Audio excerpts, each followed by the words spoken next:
Hello, everyone, and welcome to Weekly Manga Recap. I'm Nick, here with Ghostface, and we are here to talk about manga here on the February the 8th of 2018. I don't know why. Nick, can we be a little bit quieter? This is a day of mourning. Chris, I know that from henceforward, for the rest of our lives, really. I know that it's okay, Chris. They'll find something to be mad about eventually, and then it will be completely indistinguishable from when they're happy. But at least then they won't be happy. We also lost the dad from Frasier too. This is just that is pretty bad. This is just a bad week. Yeah. I have a story to tell you, Nick. Okay. Something that might lift your spirits, because nothing ever in the world will lift mine again. I got called a racist at work today by a customer. How? Let me explain this to you. So, I work at a movie theater right now, and I've only been there about 3 weeks. I'm not great with faces and names, essentially. So, I don't I've only just started to recognize a guy who comes in literally every single day. So, somebody came in, and I will say right off the front, he is black, and he orders something, and I give him his change. And when I give people change, I generally don't touch their hand physically. You do that thing where you kind of put the change into the hand and kind of drop it into it without touching skin. It's something that's relatively easy to do. But the moment I do that, I turn away to go grab his things, and he's like, "You don't like touching black people, do you?" And my response should have been absolutely not. Shake my hand. This is how much I respect you. I should have had that immediate one, but instead it was a very cartoonish huh? What? And people who don't know you very well might take that the wrong way. I couldn't comprehend it at first. My mind was like, what's happening? And he was like, you don't like touching black people. You've been here before. You never touched my hand when you give me the change. I'm like, I don't touch anybody's. I think I got through to him to the fact I was I exploded to him, I don't touch anybody's hand. I'm not a touchy kind of person, but also just generally people I know don't like being touched by other people for germs or sickness or things like that. So just as a courtesy, I try not to make hand-to-hand or skin contact when I'm it's not actively something I'm doing to avoid anybody, but just the habit of that. Mm-hmm. But now, and the way he said it, I didn't recognize this guy. I didn't know. Maybe I had served him before in the past, but legitimately, I don't recognize name and faces. But I'm keeping this guy in my mind now, because the next time he comes in... You're going to, memorize his middle name. I'm going to finger fuck his hand the next time I give him change. I'm just going to... Here's your change. I'm not racist, see? Just screaming at him. He's just this is an entirely different level of uncomfortable. What level of offense did he project to you when he accused you of this? Was it very serious. It was not a jokey hey, you don't like touching black people. I was like, you don't like touching black people, do you? I was like, what? And he's like, look, I'm just an upfront kind of guy, so At least he did that then, as opposed to just keeping it inside of him and things there's that racist guy at the desk for years. And it's good that it was out there at least to hopefully alleviate his concerns that there's racist fucking clerks at the movie theater or whatnot. But it was a day of very odd interactions, and that was probably the oddest. Well, I guess we'll see if that improves then. Who knows? Again, my goal now is the next time he comes in, I'm gonna be all over. I'm gonna be all over his hand. I'm just gonna start start feeling his face nothing. See, we are one. We're all the same color when the lights are off. I think that the only time that I got to a point where someone accused me of being racist at work was these two black guys came in and they kept on weirdly ducking into the bathroom to talk on the phone. I was just what the hell are you guys doing? So, I went back, to try and keep an eye on them. And they were like, what you guys, why do you keep following me? What? And it's are you going to actually do something here? Like, because they weren't like buying anything or anything like that. They just kept on going into the bathroom to talk on the phone, and they kept on entertaining that they might do something. And it was just like, what are you guys doing? It's weird. Like, are you going in here to use drugs? And it's like, oh, I get it. And it's like, okay, get out. Like, so. Nick's like, we don't allow butterheads in our store anymore. I'm like, Nick, that was a racist thing you did. He's like, no, Oh, those anyway, manga. Yeah, manga, Chris. Honestly, get way more white druggies at work than black ones. All right, so let's talk about some manga then. We're going to do the recap portion. We'll do manga recap now. And we're going to start with My Hero Academia, number 169, School Festival, which is about UA planning a school festival, as you might have suspected. I don't know about that. I feel like it was about a lot more than that, really. There was a lot more going on, I guess. When you dig into it, the subtext... The symbolism. It really... It kind of deals with coming of age, but also coming of age in a world of negativity. And also the element of what technology brings to our new world. Also, it deals with gender issues because the topic of shorts underneath skirts is a very prominent discussion that Mineta has. That finally got me to laugh at a Mineta joke, if only because of how outraged his expression is. How dare you! Let's get into it. We begin with basically apropos of nothing. Ashido decides to be super hip hop. We saw her, breakdancing in the flashback from Kirishima's perspective. I was like, oh, she's talking to those guys, and now they're breakdancing. So apparently, that's something that she is actually super into, though. Not like that was not a one-off gag, because not only does she begin to breakdance, she begins it by saying, "Check, check, check it out," and then continues with "Break it down, break it down." I can't hear "check, check, check, check it out" without immediately going into "My Way" by Linkin Park. Check out. Check out my melody. Check out my melody. See, whenever I hear it, I think I think of Beastie Boys. Historically, people are going to be more favorable to your reference, but in my world, no, Linkin Limp Bizkit is the only option for this reference. Nick, what's interesting? I'm going to stop you right there. Nick, not only does she begin to beatbox, but she becomes the five-time world heavyweight champion doing a spinneroonie, Nick. 6 times technically, but yeah. Well, you stop after the 5 times because that's when he stopped doing that little. I know that it was. I know it was a 5-time WCW champion, but he did win the world heavyweight championship a 6th time when he was King Booker. Yeah, but that's different, right? I guess. King Booker would never lower himself to the point of... King Booker would never break his dignified character, which was the whole point of the joke. You hear about the thing that's going on with him lately? I've heard rumblings of it. He apparently wants to beat up Corey Graves, a man who had to retire because of concussion issues. Well, Corey Graves did take some cheap shots at him on commentary, apparently. For months, yes. How dare he play a heel character? All right. So, yes, we get everyone observing Ashido, having various reactions to it. Most of them are just like, oh, Ashido, you are so cool and not 20 years out of style. Yeah. She's like, come on, guys, let's get crunk. I'm like, a little late on this one. Maybe crunk is something new in Japan. Aoyama decides to observe the obvious by stating, her hobby is dancing, isn't? Yes, evidently. Yes.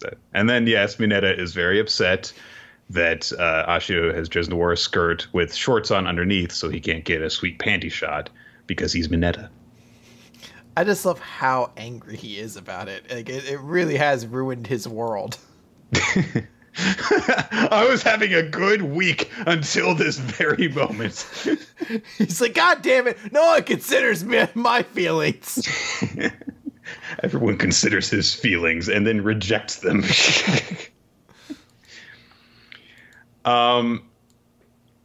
Also, apparently, Mineta gets beaten up a lot in this chapter. I will just say, like, every time that he speaks up, they're like, no. And he immediately gets his comeuppance for being mad that Ashio is not wearing only panties when Hagakure flattens his skull. Like, his head has changed shape from the force of her invisible whaps. That's our other power. Deku, of course, decides to turn this into more studying his classmates' time because he's like, so this is where Ashido's ability to control her body comes from, is because she practices dance. And then you get, just kind of like randomly goes, I wonder if I could do that. And Ashido does a b-boy stance because she is the most hip in the hop and says, yeah, boy! And decides to teach him, and also Aoyama joins in. Okay. What's going on, Chris? It's a very funny thing that she says, yeah, boy. Like, all right, cool. I'm glad to see Wiggers are still alive and done well today. What ethnicity is Ashido supposed to be? Because she is a purple alien-looking girl. You don't know. That is true. Could be, African immigrants for all we know. She could be, and she's just 20 years behind as well. That's the real secret. She just discovered Flavor Flav. Her family was abducted by aliens in the early 90s. And in captivity, they taught her about the wonders of Western society when Flava Flav ruled the world. Oh, God. Kaminari decides to be really obtrusive and be like, hey, while we're talking about hobbies, hey, Jiro, you know how you're shy about one hobby of yours? Let's talk about that one hobby you don't want to talk about. Let's talk about how you're a big music buff. And Jiro is really shy about it for a little bit, up until she gets sick of him and eventually threatens to stab him with one of her earphone jack thingies. She's very embarrassed. Can that hurt? Well, she's gotten Mineta in the eye with it before, so it that could. Would make sense. Like, he stops as though she just pulled a dagger to his throat, and I'm like, it's an earphone jack. No, she sends out vibrations through them. I imagine that if she, stuck it up your nose, then it would be very unpleasant. So true. And Kaminari, of course, afterwards is like, what'd I do?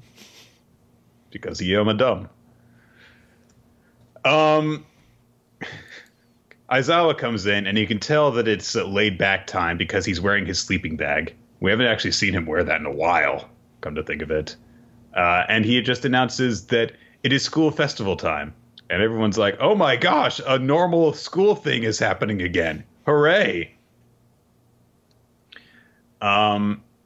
So Aizawa is just like, yeah, see, the entire school doesn't just revolve around the hero program. So we do have, chances for everyone to actually do stuff and feel special. That's essentially what he says. So everyone is going to participate, not just, their group, but also the business course, the regular course, and general course rather, and support course. Everyone's doing stuff. And so they're like, okay, well, we got to do our school festival event thing. What is our class going to do? And Ida's like, okay, everyone who's got a suggestion, let's hear them. And actually, brief aside, the panel where Ida has got, the stack of papers with him. First of all, what the fuck could possibly be written on those right this moment? Nothing. Nothing has happened yet. Nothing has been discussed. He has no notes. But secondly, what is Yayorozu doing behind him? Oh, she's stoned as fuck. She had that good kush beforehand. She's just like, yo. I love the Cloverfield Hey, movies. if I like don't lean care. my head at this angle, it looks like I'm like putting my head on his shoulder to fucking sleep. Yeah. I wish my power was to sleep. That'd be sweet. The power to go to sleep on command. That'd be pretty great. So everyone's ready to go with their ideas. And Kaminari is like, let's do a maid cafe. And everyone has been drawn in, all the girls have been drawn in maid uniforms, which means that it's not happening. Except for Jiro, because, I don't know, I guess he doesn't care what she looks like in a maid uniform. And then Mina's like, you fool! That is not enough! We must have a strip club! And of course, you know, before he can actually finish it, Suyu has him strung up inside of a bag. I don't know how was she keeping those things? I love his enthusiasm in this moment. Just the eyes bulging with such a chance. Say, strip club! This is my chance! It's like, dude, you know it's not going to happen, but you have that enthusiasm. Mochi Club. Hey, you know what? If you don't ask, it's never going to happen. So there's a bunch of different ideas. There are a bunch of ideas for food. Ashido, of course, suggests a dance thing. Koda says petting zoo, which goes along with this animal thing. Tokoyami says a banquet for the disciples of darkness. I like that the response to that is either is either Ida or Yayarosa going, ho ho! Like, okay. And Aoyama's like my very own sparkling show, because of course he does. And eventually we get I guess everyone has made a suggestion, because it looks like there's 20 full suggestions up there. I love that you can immediately guess Bakugo's too, because there's just one random death match in there. But then there's also like Hero Quiz Show. Gee, Deku, who do you think suggested that one? But Yair's just like, okay, I'm taking over here as the vice president. Let's eliminate the unreasonable, unfeasible, and non-specific ones. No! The Banquet of Darkness!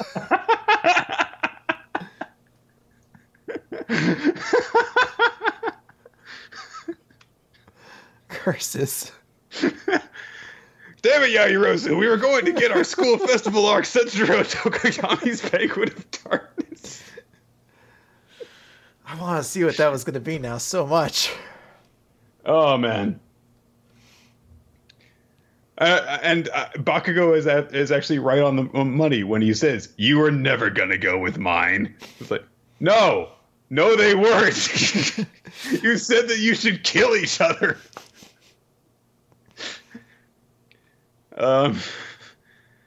People also reject Ida's suggestion of a hometown history presentation, because they're like, that's super boring.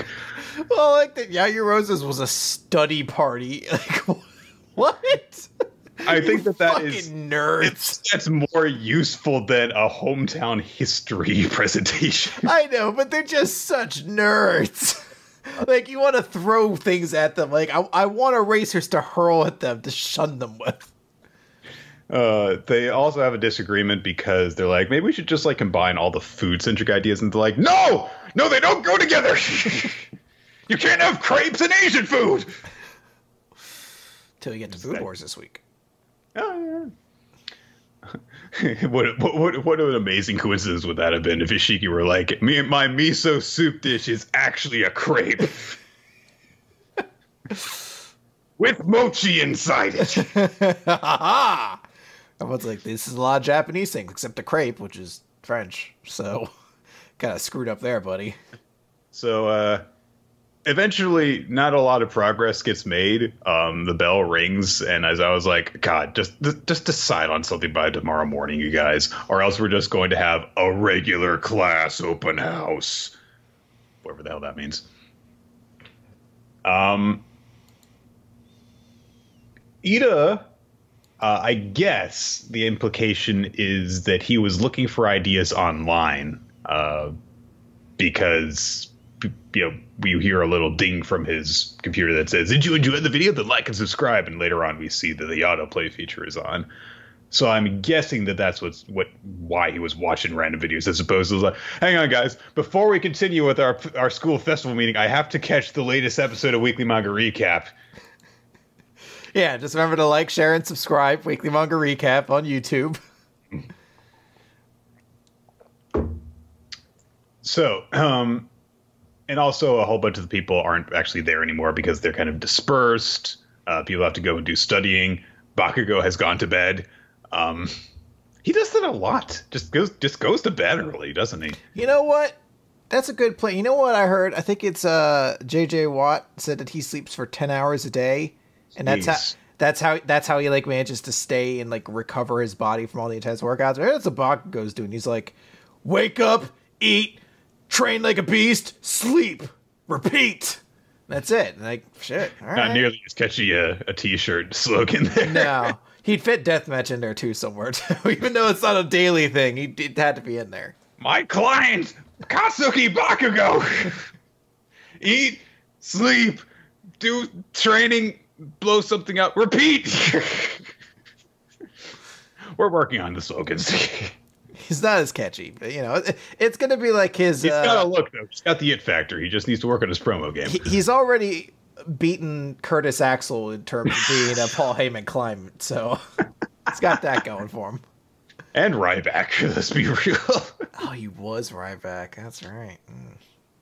Oh, but let's see here. Oh, and Nathan Jones, and the rest of Brock Lesnar's heel group that he was with.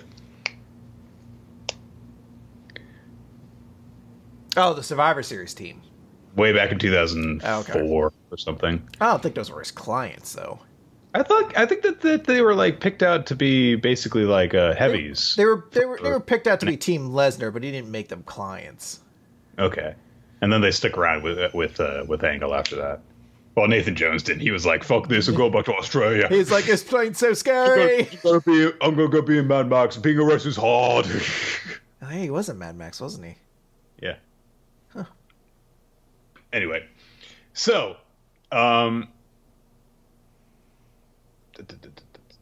they cut out a bunch of ideas for the school festival, especially because they're like, if we can't compete with freaking Lunch Rush's abilities, so let's just drop all the food stall ideas.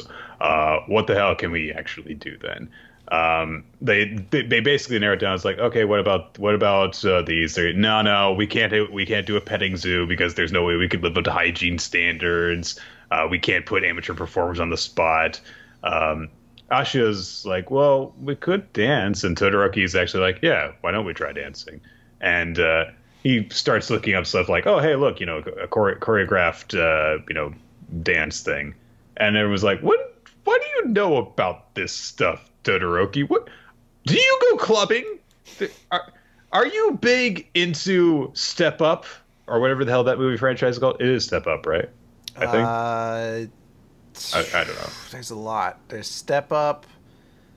What is it? Wasn't there a movie called You Got Served? I think there is a You Got Served. What's the cheerleader one? Oh yeah. Is that Step? No, hold on. All right, hold on. Oh, I should go look that up. Anyway, but Todoroki just says like, hey, I just think that we should do an event that everyone can actually enjoy together. It's something that we learned in our last Hero license course assignment, and immediately Soda is like, Sata, bring it on. Like, that's it. Bring it on franchise. Immediately Sato's like, what the hell kind of hero training course did you guys do? And he imagines Bakugo and Todoroki in a disco club. I typed cheerleading movie into Google. I forgot about the 2005 classic Man of the House, where Tommy Lee Jones plays a Texas Ranger who must protect a group of cheerleaders who witnessed a murder. Jeez. It's, if you just took Tommy Lee Jones out of it, it really does sound like it's the plot to a porno after a while. Like, a bunch of cheerleaders had to be protected because they witnessed a murder, and also a lot of sex happens then, or something. But so people have some concerns, like, I don't know about this. I mean, you're asking amateurs to perform, and Ashia's like, oh, I can teach him. And yeah, and she points over to Aoyama. It's like, the weirdest amateur here mastered those steps in less than a day. Ashido's a bona fide teacher. That's not a super hip hop, I guess. But Mineta brings up the trouble of, well, okay, if you got to do a dance, then you need rhythm. And he apparently has adopted Ashido's super hip hop lingo because he says, clubgoers always want the freshest beats. Yeah. That came afterwards, yeah. So everyone turns to Jiro at that point. They're like, hey, you should do a live performance with your instruments in order to provide the music for the dance. And she's like,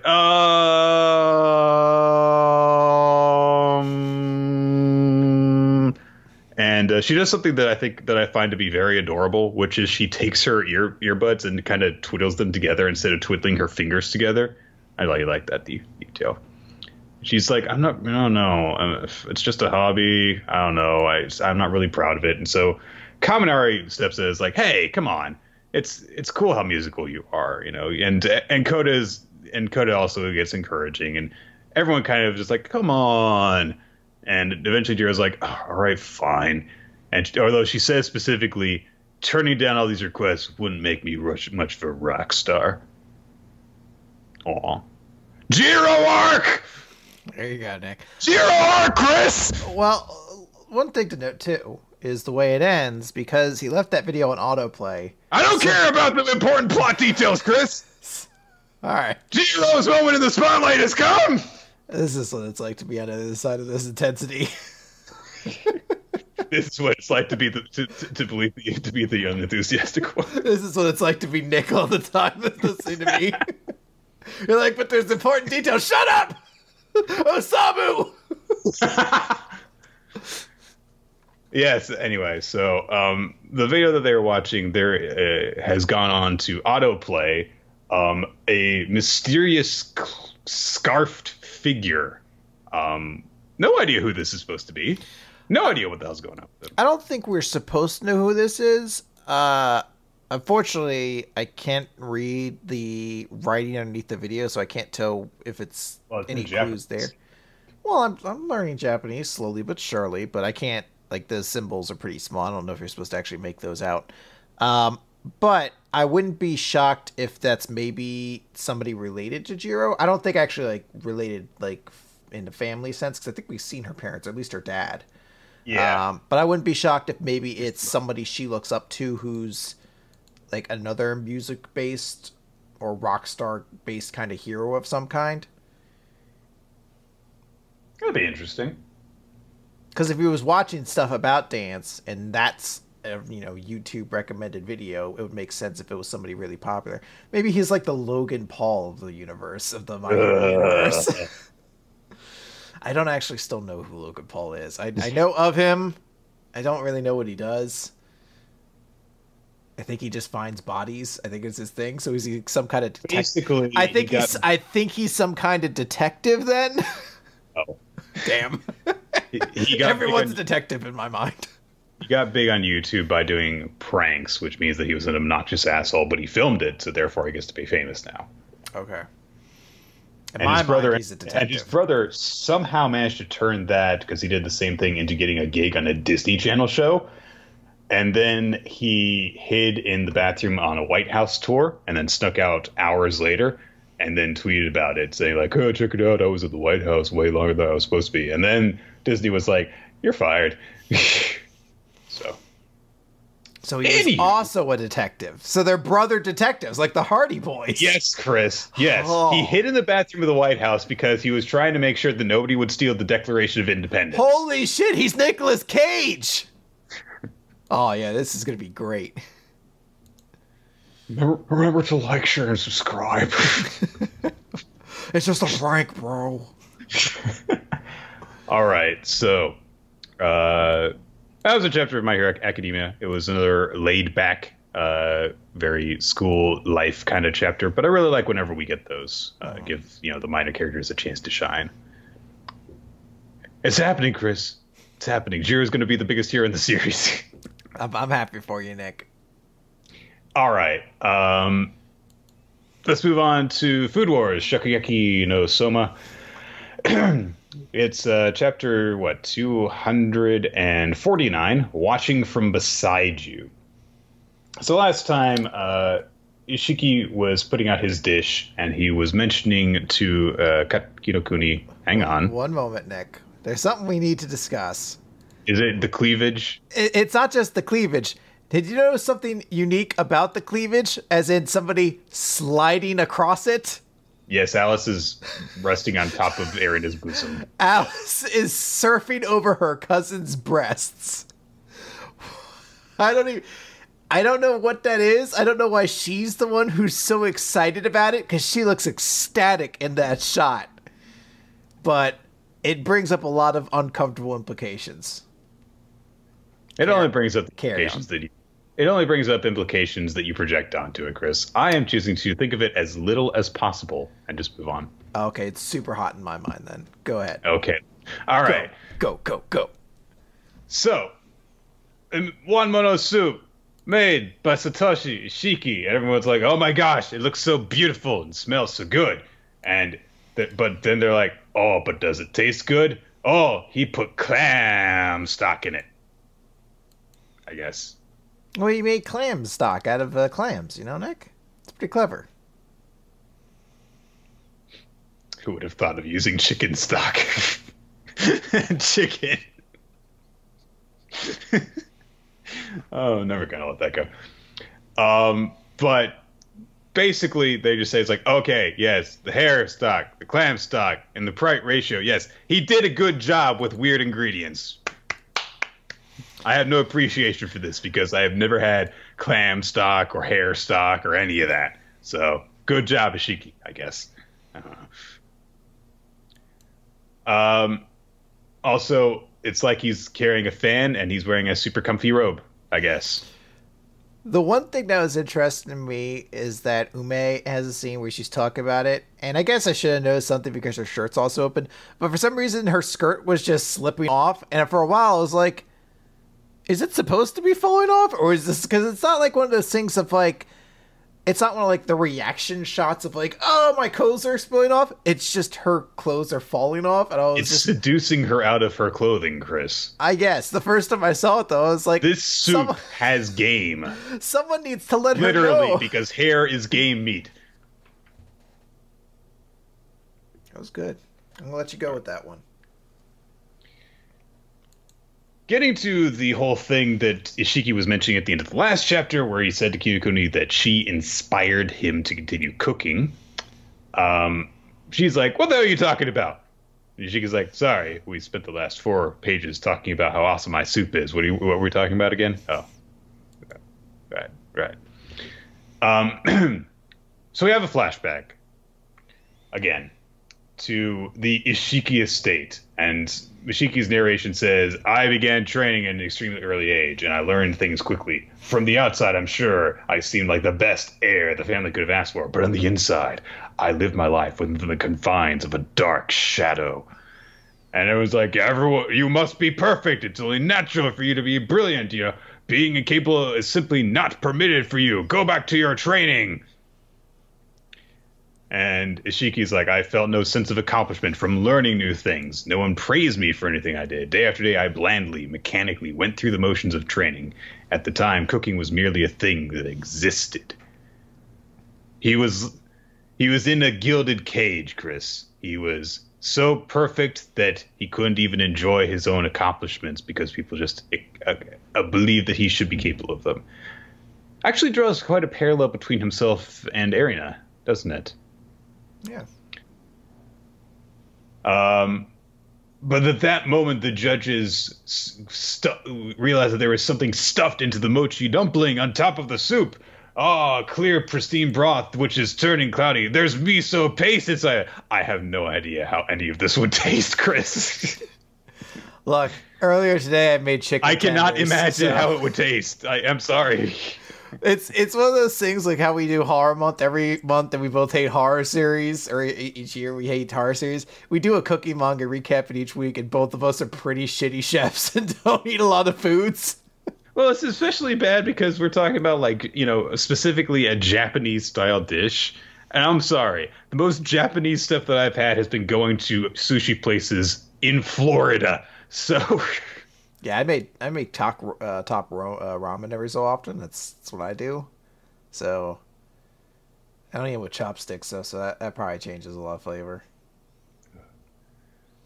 so the judges are blown away by how awesome the elements go together. Somehow, Une has switched to a different set of clothing, which is being peeled off of her. As you do. Yeah, you get the soup seduces your clothes off, and then you put on a different set of clothes, and then it seduces those off of you too. But the main point is that there are multiple distinct stages of flavor within the soup bowl. So it's not like you just have it. It's you drink it, and then you do stuff with it, and then you drink some more. So there's multiple stages. So there's different tastes and textures that you get from a single. I want to be on a cooking show. I want to be on one so I can see the judges' reaction when I like walk up there and I'm like, I made a pretty banging grilled cheese, and they're like, how did you get on the show? They're like, Morton over there created a 17-layer sponge cake as small as a nickel. And you walked up here and your proudest accomplishment was you used pepper jack in a grilled cheese sandwich. I'm like, it blows the mind, doesn't it? You just assume American cheese, but bam, pepper jack out of nowhere. And I'll be like, here is my fried egg sandwich. So what I do is I crack an egg and I put it in the frying pan, and then I pierce the yolk so that the yolk goes through it, and I put a little bit of salt and pepper, and then I put it on toast. I'd like to compliment my friend. It takes 5 minutes to make. I would like to compliment my friend's dish with a chai latte. It is half chai concentrate, half milk. I know at Starbucks they water down the milk. I like a pure shot, so I'm just gonna put it on the stove for 5 minutes. I have 4 hours to make my dish. I'm gonna catch a movie. I'm gonna go play fucking Ninja Gaiden. I'm gonna go catch a movie. I'll be right back. My God, Chris Larios is going to mispresenting his dish, which has been sitting out for the past 3 hours while he went to Marathon Punisher on Netflix. I'm like, it's okay. It wasn't bad. Frank Castle's a way better protagonist than Danny Rand, definitely. You just instead of talking about your dish, you just talk about the random shit you've been doing all day. I've been reviewing. I'm like, so after I stuck the chicken pot pie in the microwave. After I put the Pop-Tarts into the toaster, I watched Darkest Hour, and I was like, I didn't realize Winston Churchill was this much of a lush. This is pretty crazy. Really interesting. Surprisingly good score. You go to the three judges. One's like, you are an insult to everything the show stands for. And the second judge is like, you do not even qualify to call yourself a chef. And then the third judge is me, and I'm like, you toasted it. I'm still like nonplussed about it too. I'm like, did you know that frosted Pop-Tarts actually have less calories than the unfrosted ones? It sounds crazy, but it's true. Look it up. Blueberry Pop-Tarts are less calories with frosting than without. I don't know. How the fuck did they manage that? I don't know. It must be because it's just all sugar and not calories on top of it. You know, they started advertising some of them was having even more frosting. And I'm like, look, I love Pop-Tarts, but look. There comes a point where you're like, as an adult, I have to urge you to stop. I already see the 20% of daily recommended value on some of these stats, okay? All right, so Ishiki says, cooking was simply mechanical rote. I didn't feel the least bit of joy in it, but then one day I met a certain young girl. As was the Ishiki family custom, I moved in with the chosen host family to train. It was true that the girl I met there was not necessarily as talented as I was, but she took great pride in learning her skills one by one, working on them with joyous enthusiasm, watching her from the sidelines. She looked beautiful to me. And he says, like, you know, to me, I have the utmost respect for you for the attitude that you displayed. And so this at least shows us. I mean, we always knew that Satoshi was a pretty cool guy, and that he had that connection to the Polaris Star Door members. But this shows the philosophical break between himself and Izami that I really like. And I think it's cool that, like, hey, this other member of Central that actually did go along with it, you actually inspire me to have a different point of view from the guy that you've chosen to follow. I think that's a pretty cool detail. And this all wraps up with the visualization of, he folds up the Japanese fan he was carrying in order to smack Tsukasa around with it, and his armor cracked a bit. I mean, he's going to lose. Yeah, I mean, it's pretty hosed, but you fool! You've revealed your motivations. Never do that. What a fool.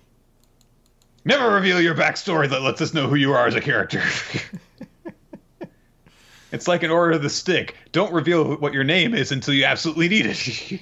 Well, that was the inverse, right? It was have a name and backstory actually saved you from being a red shirt.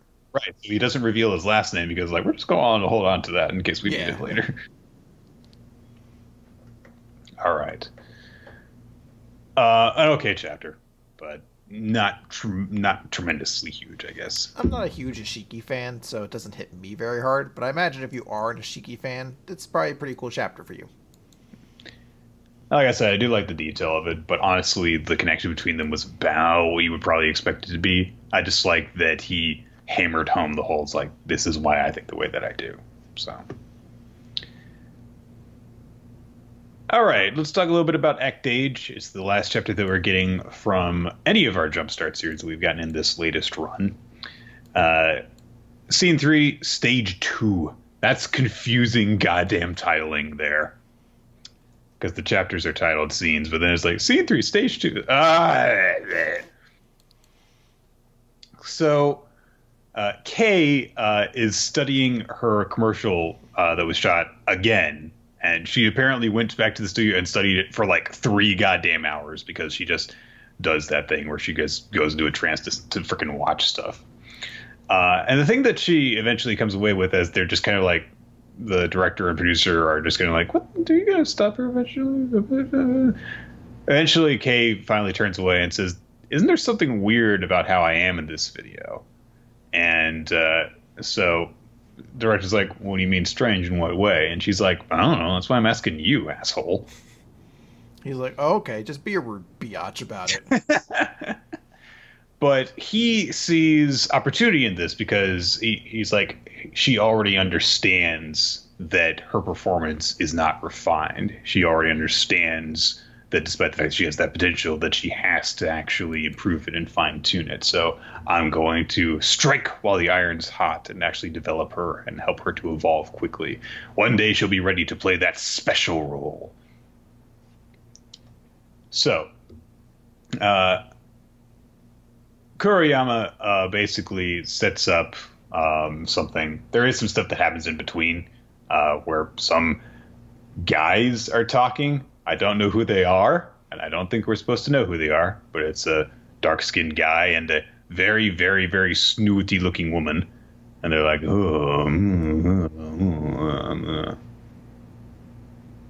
I like that they're the evil ones, because they're just like, she's too good of an actress, and he's going to destroy our world for the sake of his dream. Oh, she's the one who is like, I don't want her for that role, because she'll be hurt. Right. I don't think it is. I think they're both just older women. But the woman who did that, I think, was actually like a little more granny-ish, if that makes sense. I don't know. I don't know if I'm 100% certain, but I think so. I don't think it's the same person. So she worries that Suiji is going to use Kay to destroy our industry for his dream. I don't know how the hell that's possible, but okay. That'd be great if his, like, my dream's to destroy the movie industry.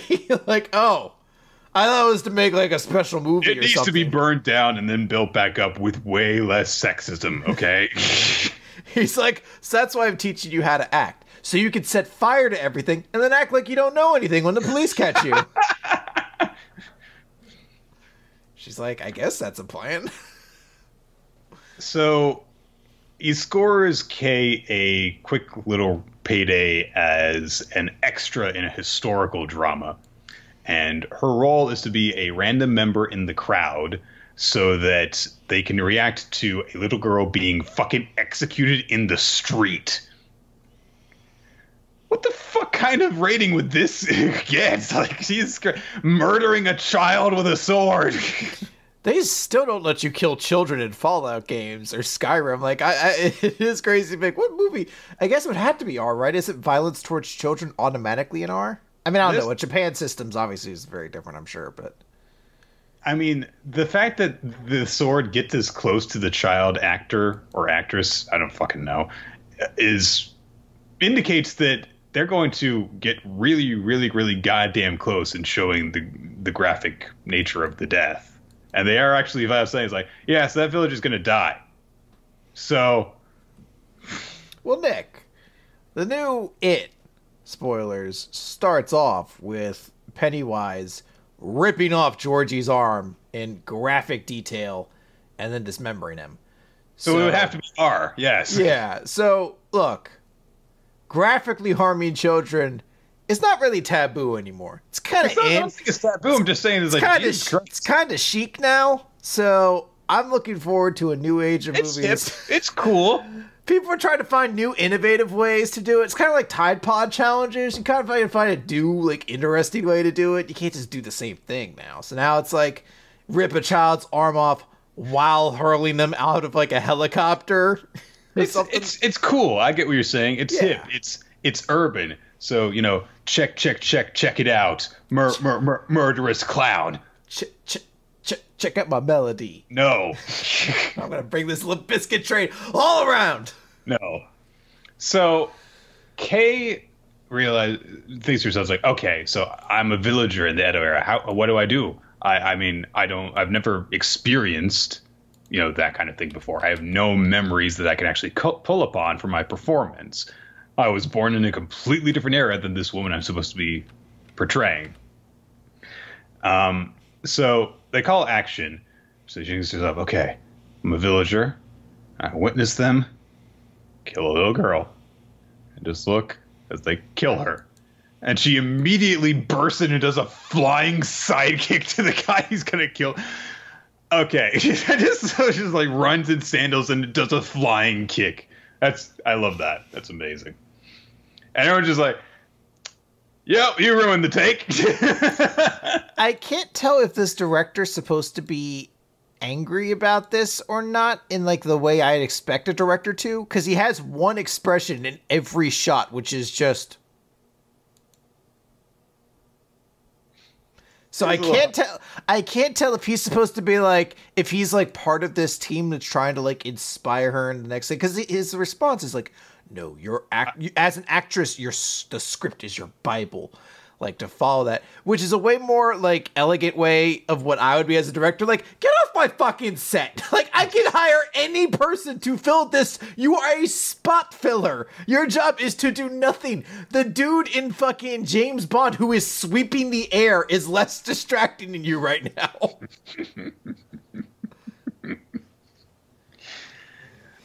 It's like, I don't get angry at my extras or my actors. That's why I hire Christian Bale for all of my projects, even if I don't have a role for him. It's like, get the fuck out of here! You know, he's apologized immensely for that, and it's actually understandable why he got that upset. Oh, yes, I understand. And a lot of distress. He's a great guy. Let's Christian Bale, everybody. Until he gets, like, caught for fucking... I'm sure that I would describe him as a great guy. I do understand why he got pissed off. I think he's a saint. Saint he was in Terminator Salvation. The only Terminator movie I've seen. All right. So Sumiji says, like, all right, so this is the next stage in her progression, playing a person who isn't you. And I think that this is actually interesting. I like that this series has changed what it looks like it's going to be about just a little bit each time. It's or more than that. It's developing its premise. It's showing like, okay, there's this girl and she's going to go on her journey to be an actress. She has this amazing ability. Here is her first major struggle, is that her tremendous ability to be her method acting has an incredible limit to it. So how is she actually going to become a proper actress and not just play different versions of herself? Which, honestly, you could be a character actor. Well, the thing is that you don't have to method acting, because they described before, is that she knows certain feelings by connecting it to a vague idea she's had. So all she needs to do is, like, I mean, this is a dark version of it, but even if it was like to just watch a kid get hurt, you could even just say like a situation where she ever watched her siblings fight with one another and sat back, or just a moment where she was a selfish person, or a moment where she was afraid of what someone else could do, because it's the whole like Dio killing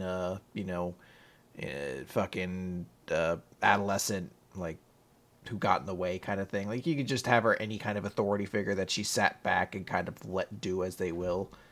She can do it. And she also seemed to suggest that she can, like, embody people just from videos. Like, she can mimic them from that.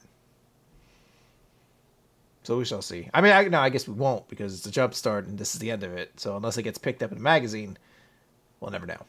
Yeah, we'll see. I would definitely be open to continuing to recap this, though, if we got more out of it. This applies, the usual Jumpstart spiel applies here, of course, guys. If you liked either Act Age or Bo's Beats, and you want to see more of it in the Shonen Jump magazine, make sure to take their reader response poll and let them know. Let Viz know, hey, I really like this. You should keep on translating it and putting it in the online version of the magazine. And that applies to these two series and any other series that you ever see get the Jumpstart treatment. Yeah. Let's move on to Dr. Stone. We didn't have it last week, Chris. So what time is it now? Stun against stone! Chris, no, don't launch those fireworks inside your house. No! Oh, my fingers, Nick, I don't know if I'm gonna make it. Come closer, Nick. What is it, Chris? Come closer. What? Just one more fight about a lot of things, and I will give up everything to be on my own again. Free again. What? That's when you break into the chorus of My Way. Z equals 44, 100 nights, 1,000 skies. So we get a little bit of like simultaneous actions going on in this chapter, like what Senku and Byakuya were both doing at the same time, right after the mysterious event that caused everyone to be petrified. Senku basically just like starts thinking about stuff because he can't really do anything. He's just frozen there. He eventually starts doing his whole thing where he just starts counting seconds, of course. But he also thinks about, like, let's see here. If you take the average timestamp for the final tweets or Instagram bros, then the numbers should have be different from area to area. And Byakuya is doing the same thing at the same time. And when people are just like, that's an interesting idea. He's like, yeah, so it started in South America. If you think about that, and they're like, that's a really smart idea. Why you're pretty clever. He's like, no, it's just that my boy Senku would have done the same thing. So I was like, aw. Give yourself some credit, dude. You're an astronaut. You gotta be smart to do that. So, Byakuya says that he's going to go down to Earth. And they bring up, like, hey, well, what if we go down there and we get turned to stone? So Byakuya says, okay, well, I'd be fine, going alone, The problem is that we've only got 2 Soyuz crafts, which are, built to house only up to 3 people. So if I go alone, then, there's a problem. Then we wouldn't all be able to get out of here.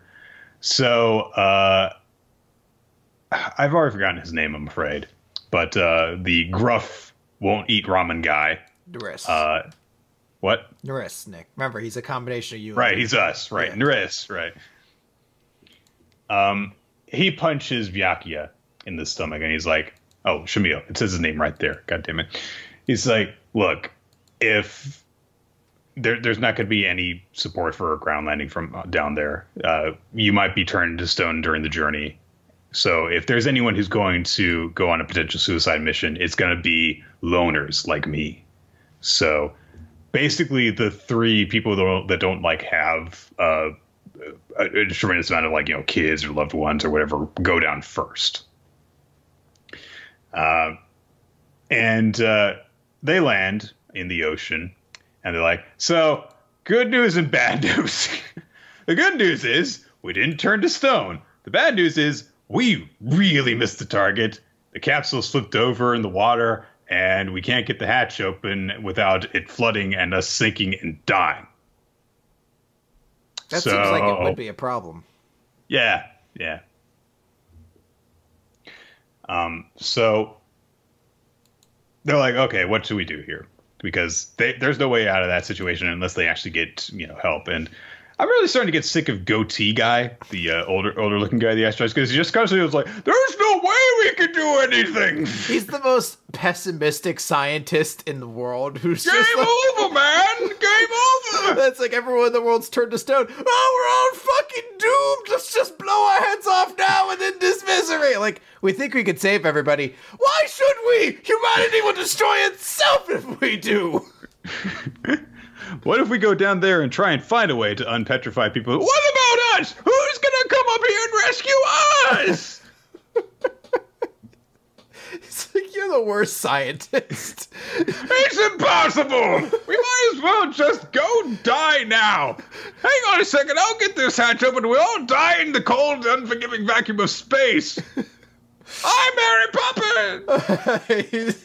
He's just like, oh, it won't open! No, they never build doors to open! It's impossible! I guess we'll just sit here and die of starvation. There's a tremendous procedure with a lot of safety measures, so you can't just open the door like an idiot like you are right now. I have the time to memorize that! I never bothered to study for my astronaut training! I snuck aboard this ship! I got lost. There's a silver alert out for me down there. Oh, I'm getting all worked up now. I've got to go and take a nap. I can't settle down. It's completely worthless. I'm never going to get to sleep again. It's impossible. You could take some sleep medication. Like, oh yes, I just need some water for this. I can't fill the glass! All the water's back on Earth! No, it's not! No, it's not! I can't find the sink! All the water I want's down on Earth! I don't like this water! It tastes too clean! I hate you so much. We made it back to Earth. Everything's saved. He's like, where's my chair? If it's not here, we should just kill ourselves. We're never gonna make it. Oh.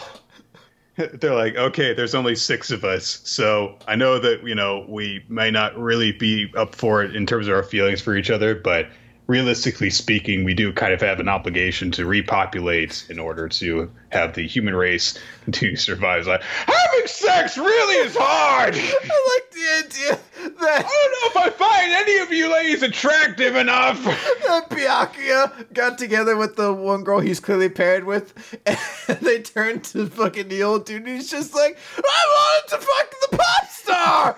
I can't do it with her! I'm fucking old! It's completely pointless to try and have sex with a woman if it's not her. She's gonna have at least 40 GG tits. Look at those. And then look at Flatty McGee over here. She's like, you're a monster.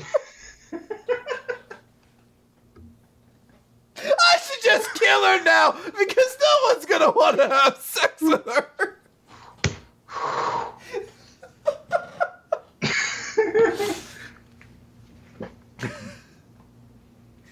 Oh, God. All right. So, contrary to that point of view, Byakuya says that, look, I'm going to try and land on the closest island to them, and I am going to find a goddamn boat or build a raft or something. I am going to save them. And the guy's like, whatever, even off by 10 kilometers. Like, I'll swim for it if I need to. So, showing that same determination that his son has, that we eventually cut to the landing craft. They're running out of oxygen. And all of a sudden, Pop Star Girl suddenly starts singing as she looks out the window. And they're like, what are you doing? And she's like, hey, we don't have to worry about oxygen anymore, because look. And sure enough, just outside of the craft, Byakuya is there to rescue them in a goddamn rowboat.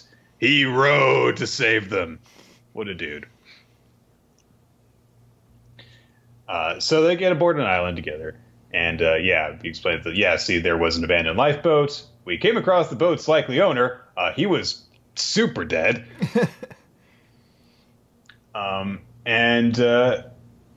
Then after that point, it's like, we had to accept, hey, we're the last of humanity. I'm never going to be able to grow my beard as long as he did. I'm just going to burn it off right now. I'll never recover from these burn scars that I got from somebody else setting my face on fire. I better burn your faces as well. We turned him from being a whiny douchebag to being a fucking psychopath.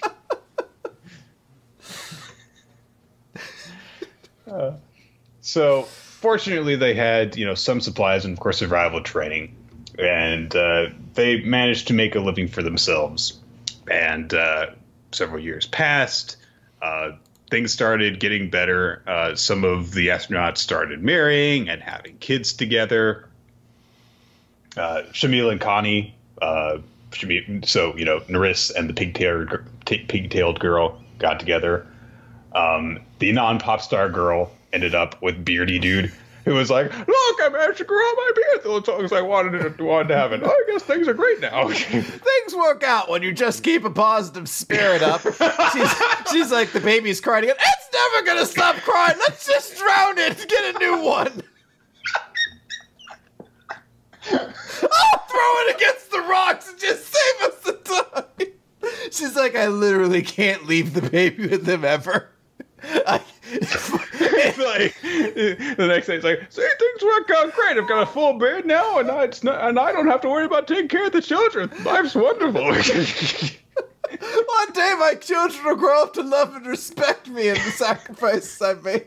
I had to go to school uphill both ways. No, you really didn't. It doesn't have blue eyes. Let's suffocate this one. Oh gosh. Lillian is singing in order to keep people entertained and stuff.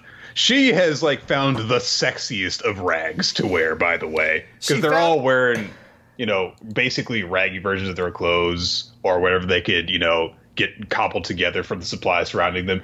And she is the only one who's like, I must make sure that this shirt form fits to my bust and that these shorts have no legs. I'm stunned that she managed to find clothing so skin tight, yet still also so ragged enough to feel appropriate with everyone else. That feels like an accomplishment. It's like she was like, I found these pair of pants that are 7 sizes too small, but also ripped to shreds. I'm gonna go with these.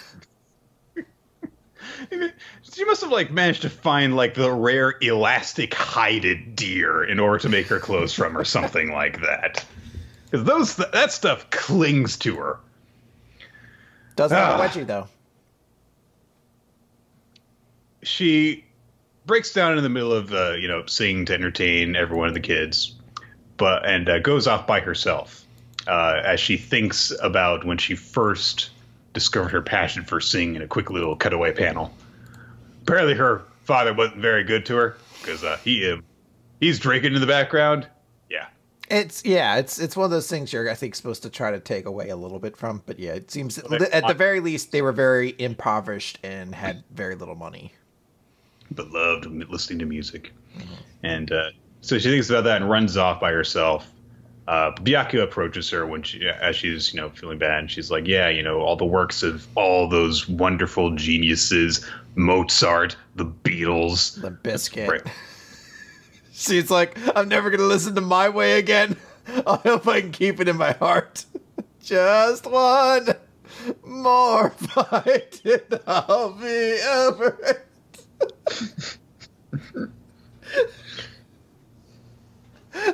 She's like, if only I had Mozart, the Beatles, Limp Bizkit, Vanilla Ice. She doesn't even know the name of it. She's like, the guys who did the WrestleMania 17 theme song. Jim Johnston. Oh, jeez. All right. Whoever the hell did Rob Conway's theme song? It's like the X Factor theme song. But only the version that had the X Factor stuff thrown in, not the original that they didn't have permission to use.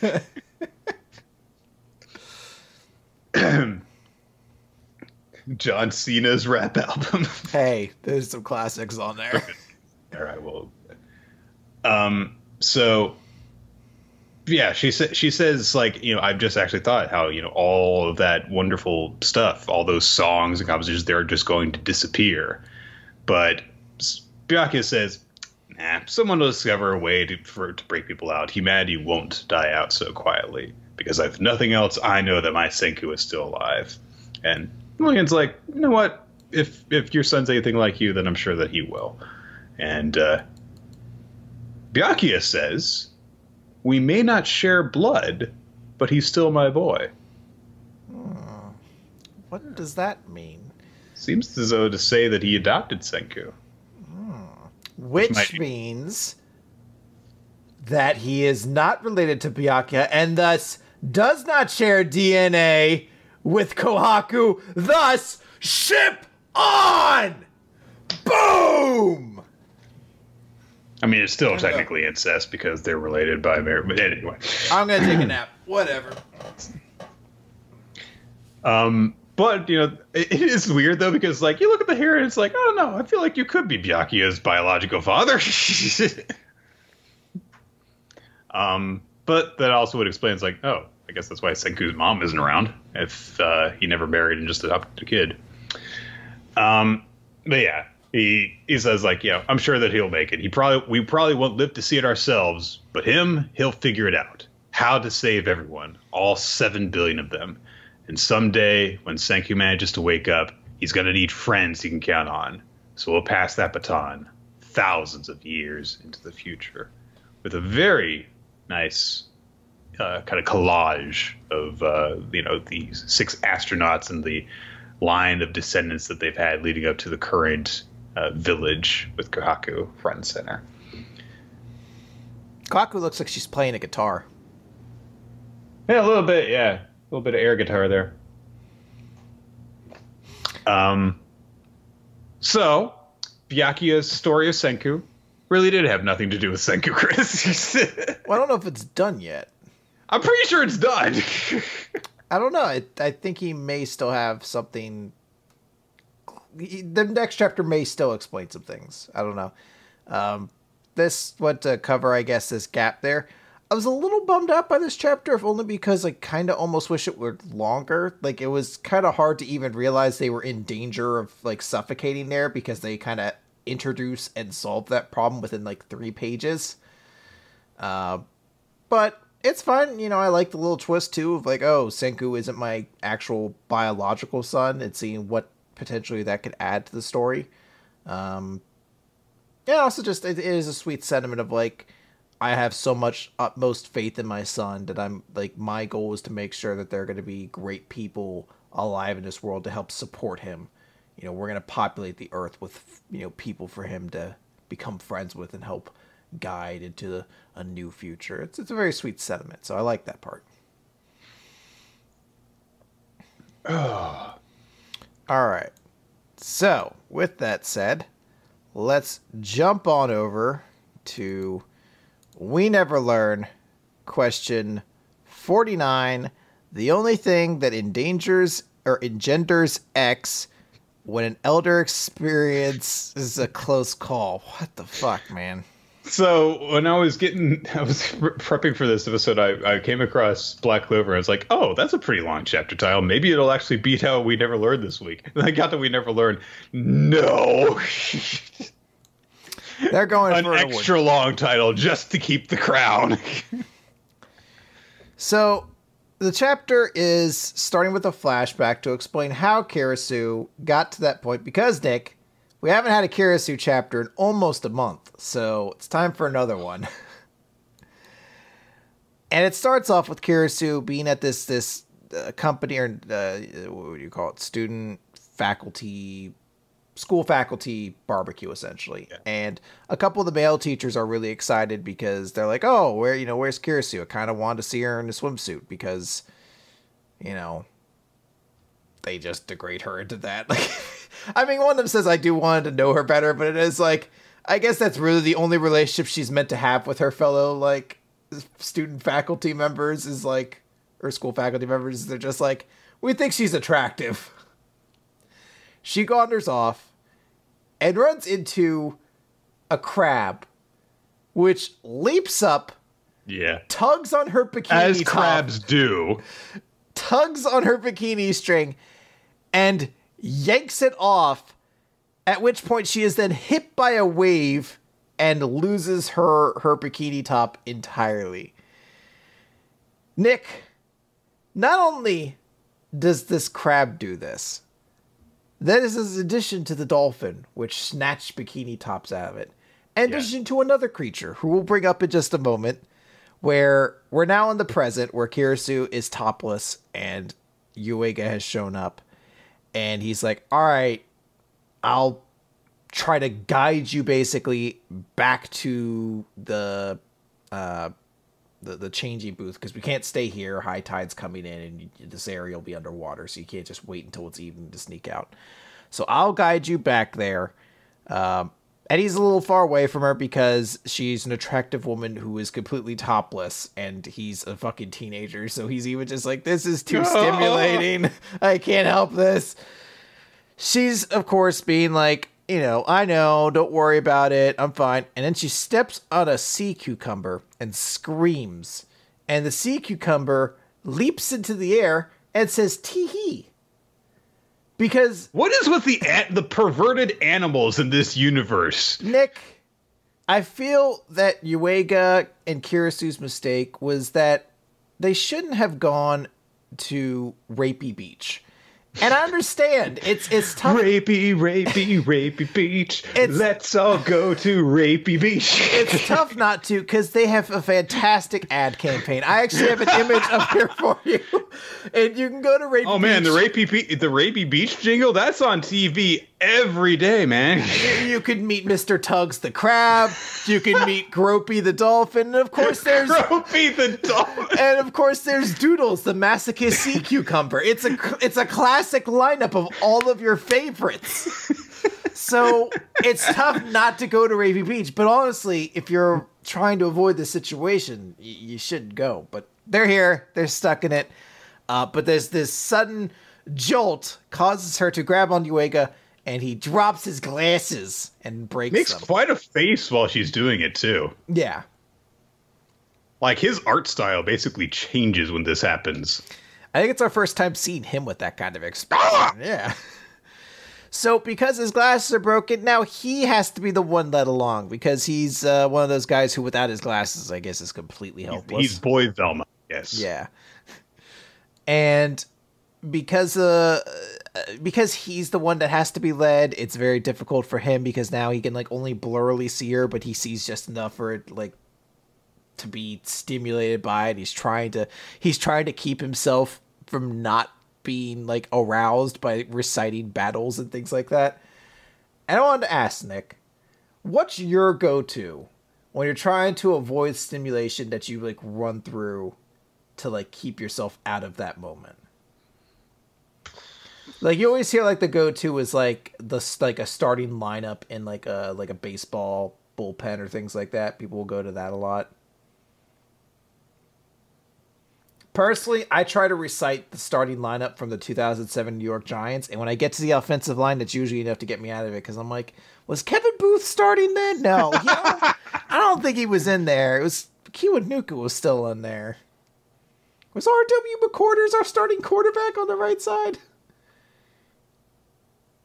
I'm not going to answer this question, Chris. All right, I shared it. All right, it didn't have to be dirty. You could just be like, I fucking run through manga editions or something. You said simulation. I'm not saying you had to jerk off. I'm just saying, whatever. All right, so he goes to a beach kiosk to buy a swimsuit, so they'll at least have something for Kirisu to wear. But they first suggest the only thing he has is the sluttiest bikini known to man, which is basically just like... That is not... Is bikini known to man, Chris? It is not, but it's basically like 2 Band-Aids and like a dish tag, like a dish towel sort of thing. So he's like, I obviously can't use that. I was looking for something with more coverage. He's like, I got something with more coverage then. And you can already tell where this joke's going to go immediately. It's a school swimsuit. And it's a school swimsuit that's too small. Why does he have a school swimsuit that would fit someone even tightly with Kirisu's figure? I don't know. That's ridiculous. So she's super nervous about this because it's very embarrassing. And some of the co-workers come by and she doesn't want them to see her like this. Essentially, they have a conversation, though. Hey, you remember when she had to dress up like a schoolgirl like 2 months ago? Yeah. I mean, come on. It's essentially the same sort of thing. To avoid being seen by people she knows in real life in this embarrassing outfit, she has to hide, and in that moment has like a heart-to-heart with Yuega, and it's, a sweet sort of moment they have together. He makes a joke about like, it's a good thing I'm around, because if I wasn't, you'd be in some real jams. And she's able to smile and laugh about it before immediately going back to being, kind of her cool self. But then at the end of it, she shows back up. She's in her business suit, and all of her colleagues are like, "Oh, why are you in a business suit? I wanted to perv on you."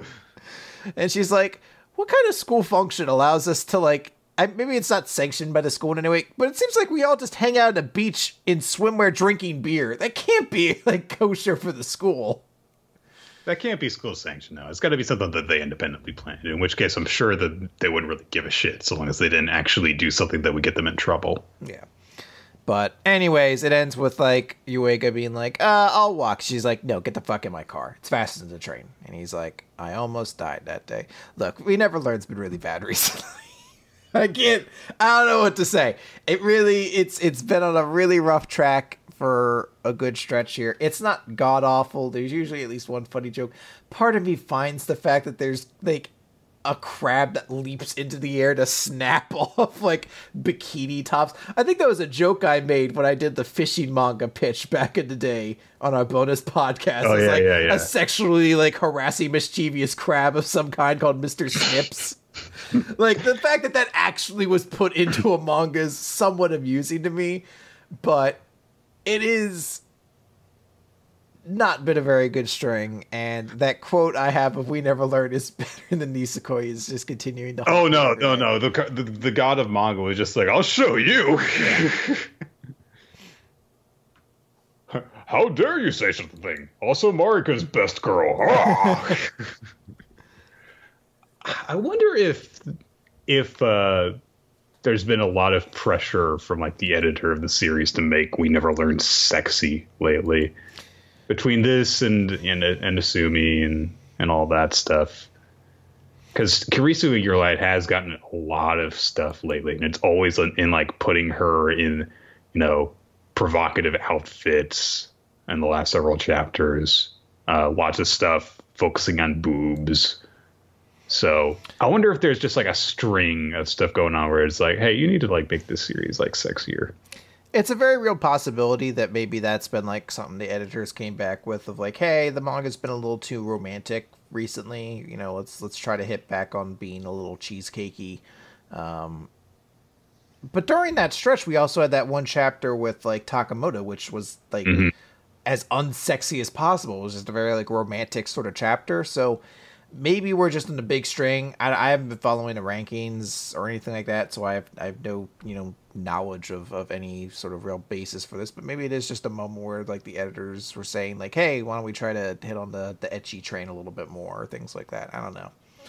Maybe Kirisu ended up being way more popular than people have been thinking. Like that must be part of it, because it seems like she's gotten a lot of chapters recently. So, all right. So that said, let us move on ahead to the Promised Neverland. Yeah. So it is chapter 73. Fucking gotta scroll over to it in my jump reader. Chapter 73, rallying up.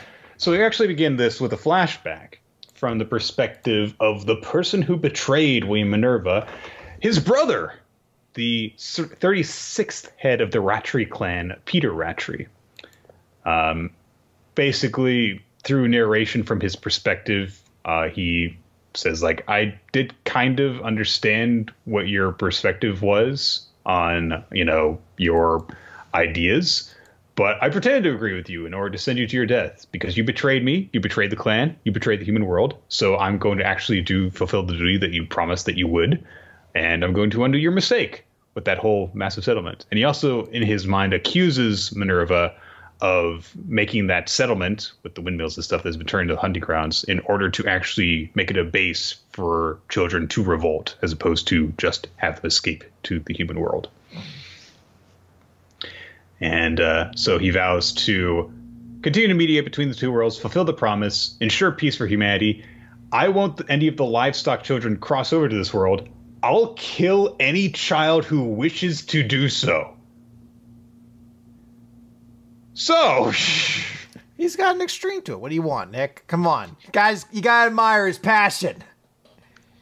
I will say that's interesting new obstacle for Emma and the rest to have to overcome eventually, though, because this guy looks pretty young in the flashback. So presumably he'll still be the head of the Rattray clan by the time that anyone actually comes over in the current storyline. So one more person that they're going to have to deal with eventually. And then we do get confirmation that he brought the information about the eventual hunting ground to Lord Bayon, who became the hunting ground sponsor.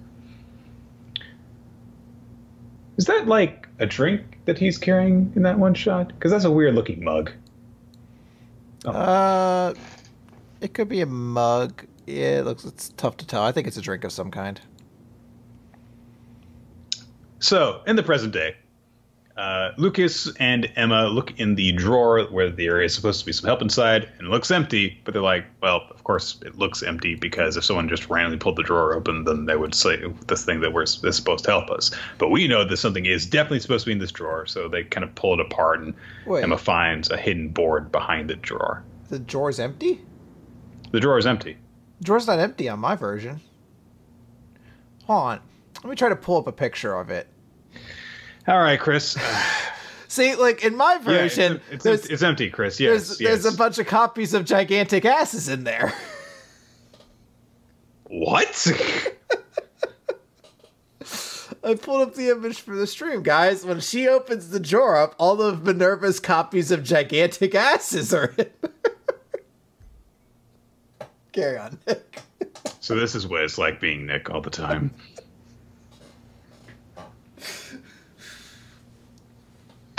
I'll leave this image up for a while. So, Emma finds a little disc thing, and she realizes, oh, it looks like the top of the pen. And so Lucas suggests that they switch it out because it must be a memory chip. And when they put it inside of the pen, it projects all of this new information which kind of gets glossed over so that we don't get like, oh, here is an intense detail of everything that they need to know. No, we're going to keep a little bit of this a surprise for when they actually are doing stuff later. But included in all that stuff, there are paths to the way they can cross over to the human world. There's information on how to get in touch with people who support Minerva. There's a blueprint of Goldie Pond. There's stuff about the Seven Walls, which Emma reads and then just goes, I understand. This is what was meant. Let's not talk about this anymore in order to leave the reveal for later. Motherfucker. And also Project Lambda 7214, the project to build in the Far West a new experimental farm. So with all that stuff, they're like, okay, so with this stuff, we can actually, run away, get everyone who's here into the human world, save everyone, and all that stuff. They go to Lucas's group after basically exchanging thank yous and congratulations to each other. And then when they're there, like, everyone's like, yeah, awesome, great. There is a little bit of a detail where Lucas actually lied to them about there being a human community that they could escape to, but there's a human world that they can escape to, so everyone's just kind of like, I mean, that's better. So we're okay with that. I mean, we're pissed off that you lied to us, but cool. Mm-hmm. Emma thinks to herself that she wants to escape with her family, but she knows that that's not what the future that she wants. She needs to go for the Seven Walls plan. I want to show this information to Ray as soon as possible, and in order to do that, they have to, destroy the hunting ground, basically. So everyone's like, all right, let's go forward with the plan that we were thinking of before. We'll implement Emma into it. And then Emma notices the giant, muscly guard, Adam. And she says, hey, shouldn't we, invite him over here? And Violet says, oh, nah, there's no need. I'll explain to him in more simple terms later. He's not really good with words. And he doesn't talk much. The only thing that he does is he repeats the same number over and over again. And we cut over to Adam where he's talking to himself and he says 22194 over and over again. So, Chris, do you know what that number is? That is Norman's number. Yeah. I knew it was going to be one of the serial numbers. Unfortunately, the Promised Neverland Wikia has all of the serial numbers that the kids have. Just a list of them that you can look up. So I saw that and I was like, yep, I kind of figured. What do you think the significance of that is? It's tough to tell because they don't know where he's from. The symbol on his chest is a new one to us, at least. Mm-hmm. And he starts speaking to 22194 upon what seems to be him noticing Emma's number. Mm-hmm. So it's very tough to tell. Some people have said maybe he's a clone of Norman because he has a facial structure similar to him. The blonde hair. Yeah, I could somewhat see that. Some people are suggesting maybe he's clones of somebody else, and maybe Norman's also a clone. It's tough to tell. I don't have a really good theory I want to throw out there because nothing I have really seems foolproof. It just seems that in some way he definitely has a connection to Norman, and maybe via that he has some knowledge of who Emma is. I'm glad that there is that going on, though, because it's been a while since we've actually, had a contribution from Norman due to him being presumed dead. So the fact that, and he was, supposed to be one of the three main characters in this story at the beginning. So the fact that there is this connection and hint of his continuing involvement, even if he may not necessarily be present right now, I like that. And again, like I said last week, I was like, there was a little part of me that was kind of concerned. It's like, I don't know if I like how all this stuff is being revealed like this. But then it's like, well, every time that a question is answered, four more pop up in its place. So yeah, there's a lot of good mysteries still being added. So plenty of stuff to enjoy. Let's move on to the Seven Deadly Sins, chapter 253, Lost Grace. So we're coming very quickly upon the day before Elizabeth's curse goes into effect, and there's a lot of concern about it. King's looking over his sister. There's some concern about whether she's going to survive. They're kind of thinking back to Captain and Bond, hoping they're there. There's a little scene between Gauther and Merlin as well, where Gauther is having his body put back together and requests something to Merlin that we can't tell because it's, objective silence added in there for that one moment. So we don't know what he requested, but Merlin seems to acquiesce to it. And then the rest of the chapter... Give me a huge penis. He's like a giant hydraulic cock. She's like, I guess. I mean, I couldn't think of any, mechanical or power upgrades for you, but I guess you just want a giant schlong, sure. I mean, that's not hard. I mean, it's going to be actually very hard. Hey! Yeah, hey! High-fiving herself. Like, she makes hands like, boom, boom, boom, boom. Come on, Gauther, high-five me. He's like, you're working on my body. Picks up his hand. Yeah. So, Escanor is walking around with Hawk, and it's your two favorite characters hanging out together, Nick. Escanor's not my favorite character. Isn't he your favorite Sin? He's up there, I guess. All right, fair enough. We cut away then to the different archangels who are drinking around and enjoying themselves. And Ludashell even has a moment where she's like, "Oi, humans," and they're drinking. And she's just like, "Be well." She cures herself of her incoming hangover, essentially. And then she senses something. So they catches her ire. And she flies off and she encounters Escanor. And she simply asks, "You there, who are you?" And kind of swoops down. And she has this moment of kind of tension as he kind of jumps away. And he's like, "Oh, I'm Escanor, one of the 7 deadly sins, the lion sin of pride." And she starts getting angry because he mentions "Oh, I have this power. It's, a curse. What are you going to do?" And she's like, "No, it is not a curse. Who did you steal that power from?" And she goes up and she starts attacking him with these flurries of blows.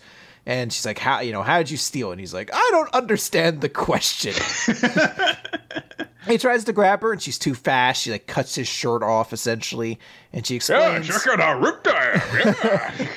She explains that the power that she has of Flash is her power granted to her by the supreme deity. It's called a grace.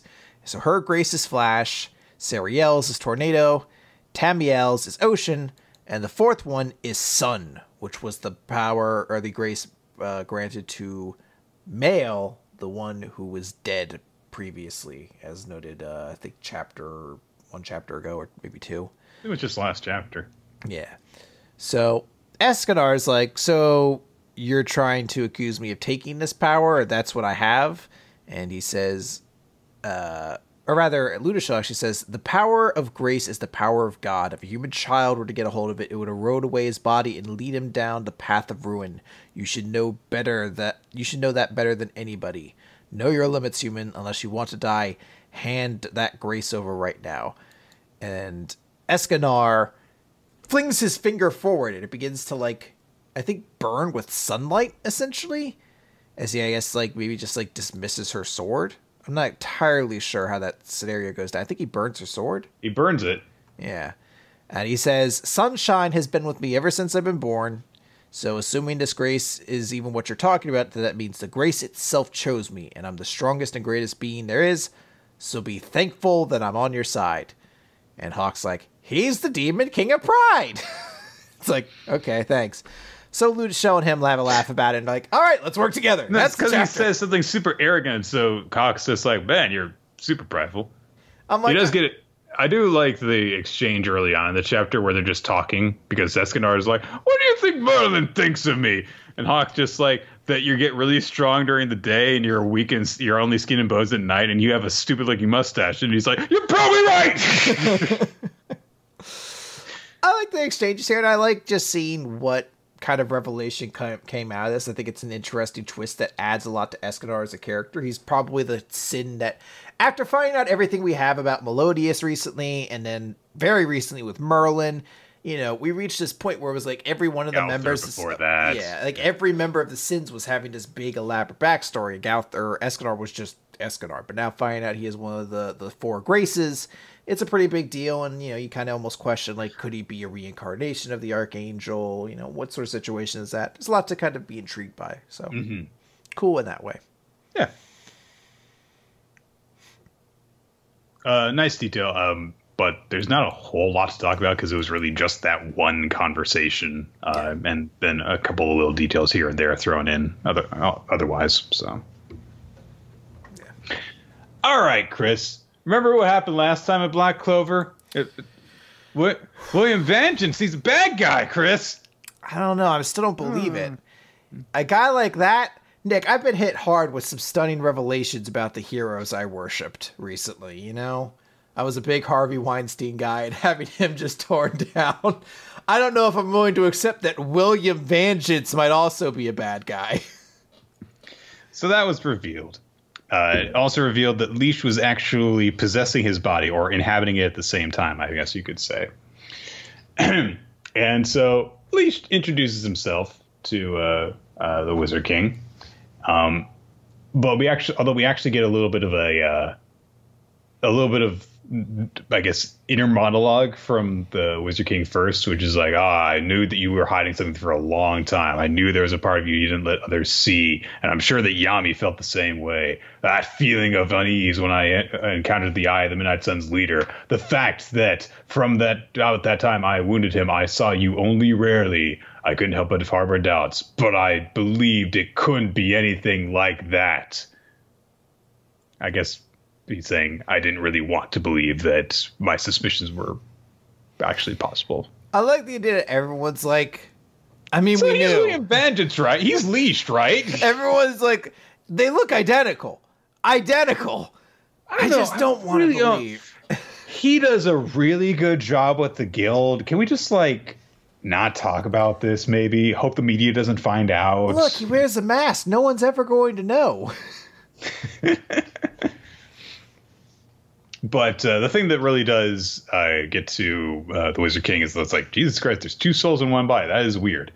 And although he says, that doesn't seem to be magic. How did you get rid of the scar on your face? And Leash says, the scar is a curse cast on the clan of this body's mother. No curse cast on humans has anything to do with me. Because he's an elf. I guess. He also says that while he hates humans, William is different. Although he is human, he accepted my thoughts and understood them. Uncontrollable rage, sadness, and hatred.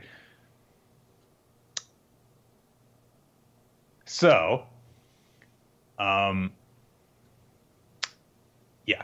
So basically, he's just like, so William has just decided to let me meet you. And you have the remaining magic stones in your possession. Because that way was the way to keep them safe, by just keeping them in your possession, because you're super powerful. You're like Dumbledore, the safest place for the Sorcerer's Stone is at Hogwarts because Dumbledore is there. Chris. I don't know. I watched fine. I watched 2 movies. All right. I did a book report on the 4th. I did it's not my thing. Did you have the context of the first 3 before reading the 4th? Vaguely. I didn't. Okay. I vaguely remember what happened in the 3rd one. I got really lost when they all were turned into rats or something like that. I don't know. Only one of them turned into a rat. Well, that's where I got lost and I stopped paying attention so much. I kept flipping pages and calling, pretending I was reading it and still holding myself proudly at the end. I read a book today. I'm sure they're very good books. I'm sure they're very good books. I'll read them at some point. I can't finish this book! Yeah, I don't know what's happening now. I should just eat it. I can't eat this book. I should just burn every book I see. And that's how Fahrenheit 451 happened. All right. So, Wizard King talks about William's kindness. I guess for a bit he was kind. I guess Wizard King thinks so anyway. But he concludes, because you care about me, it's my job to stop him.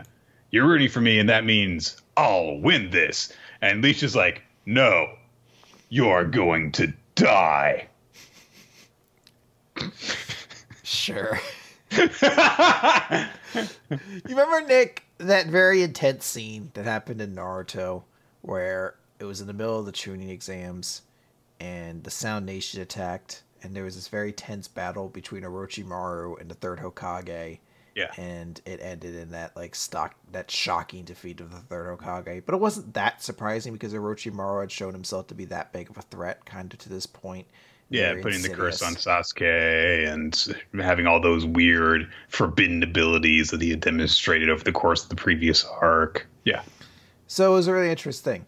This is obviously very similar to that, except Leashed fucking blows and everyone's beating him. So it's this really weird moment where the super threatening villain is the underdog, and I've never seen this scenario before in my life where he's the Johnny Gargano of the situation. He's like, I don't know, the way that the combat plays out, it seems to acknowledge that he is the underdog in this fight, though.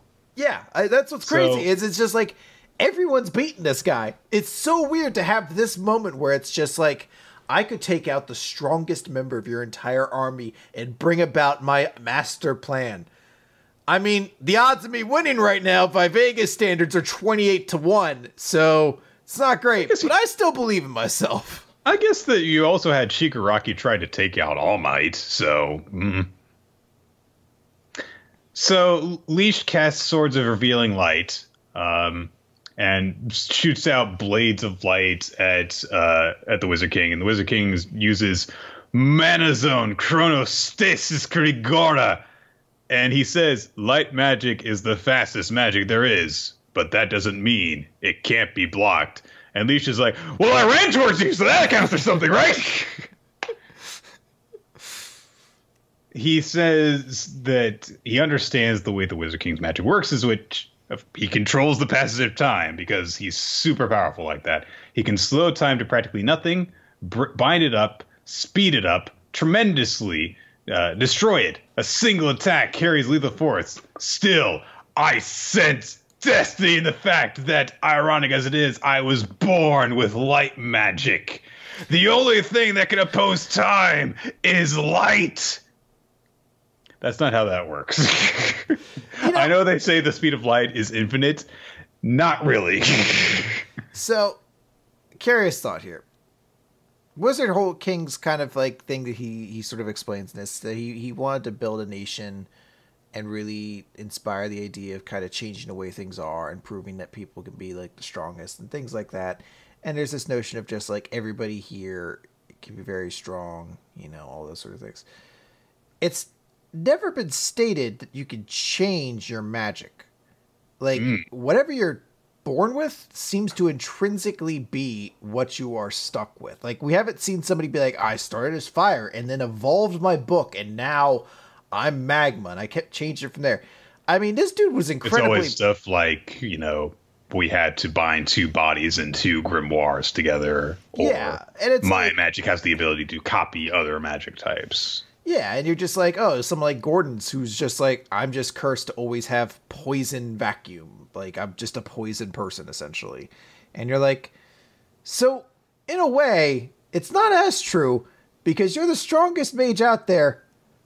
Very much so because you were born with the strongest magic type there is of time. The ability to just stop time and manipulate time and things like that. It's just something where you're just the message of Black Clover. I don't think in an entirely detrimental way, but it's something where I can't help but think about it, where it's just like, I know he goes on this grand speech or so, it's just like, yeah, says the dude who was born with the power to stop time.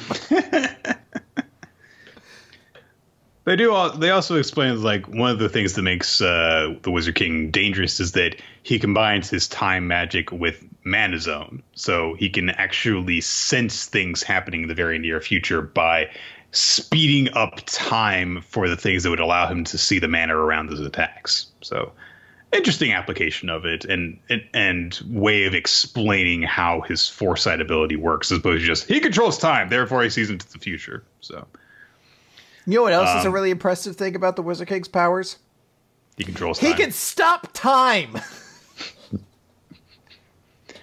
Leash manages to, however, get an attack in on the Wizard King, slashes him across the chest, gets his cloak all bloody. And the Wizard King then says, "What? Very much a is this guy evil?" Because he says, "I've taken the futures of many people, and yet it's been a long time since I saw my own blood." And then he goes on to say, "The nature of my magic is to steal time from his target. The stolen time is stored, and I can use it whenever I like, although it takes a lot out of me. I was born with the magic to steal futures." So he has literally taken people's lifespans and added them to his own with his magic. Is he evil, Chris? Well, I don't think that's... I think what he's trying to say is he's stolen futures from people. He's stolen what they could potentially have done by stopping them. I think the idea being, like, I stolen the future of criminals or, you know, Midnight Sun members or things like that. But then he also is like, and it's my goal as a Wizard King to create a future without discrimination. I'm like, bullshit it is. You've done nothing to that. We've seen nothing but instances of people who have suffered under discrimination of this world. I don't know. I'm just saying between this and yes, it's a good idea to brainwash the Diamond King. Nick, maybe the Clover Kingdom is full of villains, Chris. What if maybe Leashed is actually the good guy, and that's why he's portrayed as the underdog. What if this series is like Stealth Symphony, and this is all like a giant subtext, and we find out later on, like, oh no, the Clover Kingdom is the bad guys. Like, it's all like a deconstruction of the shonen genre.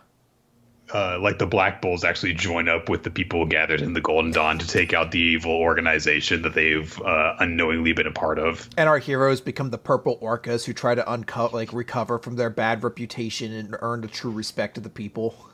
And the Crimson Lions are just assholes. Yeah. Marileona turns into a coward who never actually fights anyone directly. Let's not take that away from her. Marileona stars in her own spin-off manga where she just does that Street Fighter minigame where she punches a car over and over again. Every chapter she just beats up a car in a new way, and people love it. It's a different model of car each chapter. Exactly, yeah. Works her way up into something bigger. Like, eventually it's like a tour bus. It's like, holy shit, can she do it in 60 seconds? Like, of course. She does it every week. It's dropping money down for her. It's called Marileona Gets Coffee and Beats Up Cars. Plays it on the internet. Leashed tries to do the same thing basically he did before, where he launches a tremendous sequence of attacks at the Wizard King and then tries to get behind him and attack him from behind. But the Wizard King's like, no, I'm actually behind you. You can't have a battle manga without eventually having one of these moments, though. So, good on you. Good on you, Black Clover. Yeah. My favorite example is still from Buso Rankin. There's a moment where basically they do that, and they're fighting in a building, and they're just constantly, so one of them is like, haha, I got behind you, and the other's like, no, actually I'm behind you, no, actually I'm behind you, and they literally like just chase each other until they're out of the building doing that. Buso Rankin's great. Damn Watsuki. So